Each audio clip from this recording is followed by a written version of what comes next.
Look down at what you're wearing right now. Whatever color it is, it's free. You didn't think about it. Purple, blue, red. It's all the same box of crayons. Now imagine a color so expensive that owning a single robe of it cost more than a house. A color 3 empires guarded so jealously that wearing the wrong shade could get you executed for treason. Not fined, not shamed, killed. That color is purple. And the reason nobody told you this is buried in the guts of a sea snail. Here's the belief we all carry without noticing. Color is a choice. You pick it. It means nothing. For most of human history, that was a lie. Purple wasn't a color. It was a credential, a walking wearable license that said, I am allowed to exist above you. And to understand why, you have to understand what it actually took to make it. Because this is where the number gets insane. The dye was called Tyrian purple after the Phoenician city of Tyre. And it came from one place only, a small predatory sea snail called murex. Each snail carries a tiny gland, smaller than a pea, that leaks a single clear drop of mucus. In the sun, that drop turns yellow, then green, then finally into a deep, blood-dark purple that never fades. Every other dye in the ancient world washed out. This one got richer with age, but to get that drop, the snail had to die. Roman writers described how workers smashed the shells open with iron tools and tore the gland out by hand. The Roman architect Vitruvius wrote that the purple gore flowed out of the wounds like tears and was scraped into mortars to be ground down. Thousands of these tiny living creatures opened one by one for a single droplet each. And here's the catch. One snail gives you one drop. To dye a single royal garment, workers had to crush somewhere in the neighborhood of 250,000 snails, 250,000 animals, for one robe. Picture the coastline where they did it. Mountains of broken shells piled several meters high. Some of those shell mounds still exist today, thousands of years later. A stench of rotting fish and ammonia so violent that Roman law forced the dye works to be built away from where people lived. The most beautiful color humanity had ever seen was manufactured inside a cloud of decay you could smell from open water. And that horrifying process produced something with a price tag that should not be possible for a color. In the year 301, the Roman Emperor Diocletian did something bureaucrats love. He made a list of maximum prices for everything in the empire, and thanks to that list, we know the exact number. 1 pound of purple dyed silk, 150,000 denarii. 1 pound of solid gold, 50,000 denarii. Read that again. You could hold 3 pounds of gold in your hands, or 1 pound of purple cloth, and the cloth was the flex. Gold was what you paid with. Purple was what you couldn't buy your way into. This is the part people miss. We think of luxury as expensive. Purple wasn't just expensive. It was expensive on purpose, engineered to be unfakeable, so that the moment someone saw it draped across your shoulders, they knew you weren't rich. You were power itself. Which is exactly why the empire decided that letting just anyone wear it was a crime. Early on, Rome had rules about how much purple you could wear, and it mapped your rank with surgical precision. A senator got a single purple stripe on his toga. A victorious general, celebrating a triumph through the streets, earned a toga that was entirely purple, shot with gold. But only for that one day. The full purple robe, worn by someone with no rank to justify it? That wasn't a fashion mistake. That could be read as a claim to the throne, and a claim to the throne is treason. In other words, the dress code came with a body count. Then it went further. As emperors got more paranoid, purple stopped being restricted and became personal. By the later empire, the deepest, truest purple silk belonged to the emperor and his family. Full stop. Here's where it stops being a metaphor. In the Byzantine Empire, the eastern half that carried Rome forward for another 1,000 years, the Emperor Theodosius II passed an edict that didn't just ban wearing the true purple, it banned making it.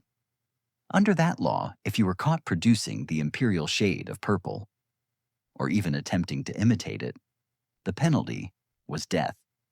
Sit with that. Not stealing it, not wearing it. Trying to reproduce the color was a capital offense. The recipe itself became a state secret. The workshops were controlled by the government, guarded, and leaking the technique to an outsider was treated as an act of treason against the empire, and the Byzantines enforced it right up to the border.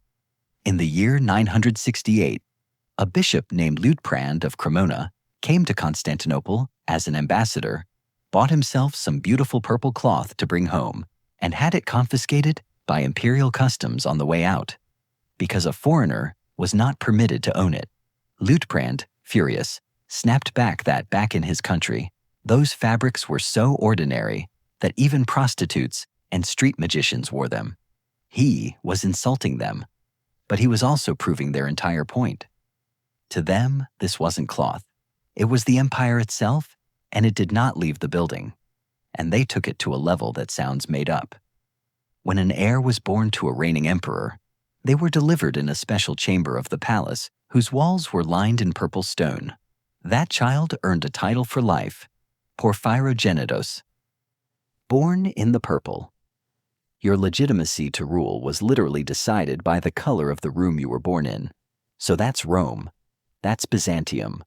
One color, one snail, one death sentence. And you could tell yourself this was just a Mediterranean obsession, a weird quirk of one civilization. Except the exact same thing happened on the other side of the planet, with people who had never heard of a murex snail. In Japan, they didn't have sea snails. They had a plant, the root of the Murasaki gromwell. And it was every bit as brutal to work with. In fact, the plant was notoriously difficult to even grow and difficult to dye with. The flowers are white. The roots hold the dye. You dry them, grind them, and steep the fabric bath after bath after bath, because a single dip gives you almost nothing. A deep purple meant dozens of soakings and a fortune in roots. The darker the shade, the more impossible it was to produce. So the darkest purple became the most noble of all. And in the year 603, a prince named Shotoku built an entire ranking system for the imperial court, 12 levels, each marked by a color. Guess which color sat at the very top? The absolute peak, greater virtue, was Murasaki, purple. They called the elite shades Kinjiki, the forbidden colors, restricted by law to the highest aristocrats and the imperial family. A commoner wearing the deepest purple wasn't making a style statement. They were breaking the visible code that held the entire social order together and courting real legal punishment and exile from court for it. Think about what that means. Two civilizations, thousands of miles apart. No contact, no shared language, no shared snail, no shared plant. And both of them independently arrived at the same idea, that the most valuable, hardest to make color on Earth should belong to the ruler, and to reach for it without permission was to reach for a power that could cost you everything. Purple wasn't beautiful and powerful. It was powerful because it was almost impossible to make. The beauty was just the receipt. So what killed it? What ended 2,000 years of purple being sacred? Chemistry. In 1856, an 18-year-old chemist named William Perkin was trying to make a malaria drug, failed, and accidentally created the first synthetic purple dye in a lab.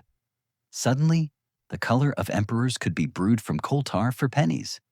Within a few decades, the most exclusive color in human history became the cheapest thing in the fabric store, the one thing men had died for and killed for and passed laws to protect.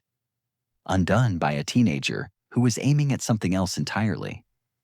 The snails didn't lose their magic. We just found a shortcut around the thing that made it precious in the first place, the impossible cost. So look down again. That purple thread in your shirt, the one you didn't even think about, is the ghost of 250,000 dead snails, a Roman death sentence, and a Japanese prince's crown. An empire would have gone to war for what you're wearing to do nothing today. The color never changed, only the price of being allowed to wear it. If you like the hidden history buried inside ordinary things, subscribe. Because the next everyday object you're ignoring has a story just as dark as this one.